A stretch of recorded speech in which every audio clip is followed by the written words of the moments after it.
mo siyang sa layer or straight ka. Basta yung pagpapagod ko din naman. Busy rin ako para. Papagod na ako. Ay, kapatid kong kulokoy? Oo, kapatid. Ako lang. Nabalik ko ng bigo muna. Ako ba ang nabalitaan mo yung kabugbog siya doon sa, nabalitaan doon? Wala kami nun eh. Pagdating namin. Gusto ba yung nilaki? Tawag, tinanong ko yung bata. Ay, si ano pala ito? Si Ada. Yung anak niya, sino ba talaga may kasama? Sino ba talaga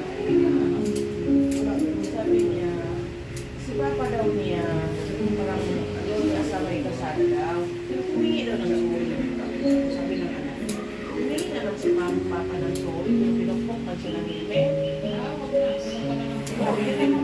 Grabe siya. Sabi ng asawa ko, demanda mo. Ayaw naman niya. Tapos pumasok ka doon. Dapat bukas na muna. Dapat niya rin naman. Wala yung mga isip na nakikin. Kasi nagigil ako sa kanya. Nagigil ako siya. Kasi tumawag. Nagpatawag si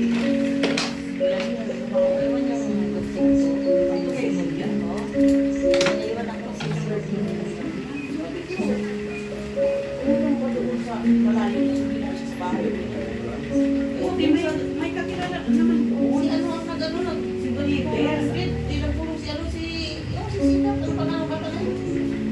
Yun ang sumunod doon sa Si Alin ay si... yung sa may Yung malaki? Si ano? Si Luman.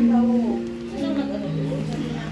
Sabi niya, tapos yung, alam mo yung bakit nakakaisip ako na wala kami kasalanan yung pagkabalik ko? Kasi yung kasama ni anak ni Marites, kilala ko yun eh. Wala kayo naka-video ha. Yung Martes nyo. Humingi ng dispensa sa akin. Hindi mo makikita. Humingi ng dispensa. Sabi nga, pumunta ka pa ba doon? Hindi ka na nakahabot. Hindi, nandito lang ba sa Yel? Kasi pumasok Pumasok siya sa bus. May May mga sa labas ako. doon. Nagsalubong na kami sa kanto ng Yel, pababa. Kapatid ko yun. Ay, hindi ka na pala. Hindi ka na nakarating. Nagtulungan daw siya. Tinadyakan pa daw siya. Ayun,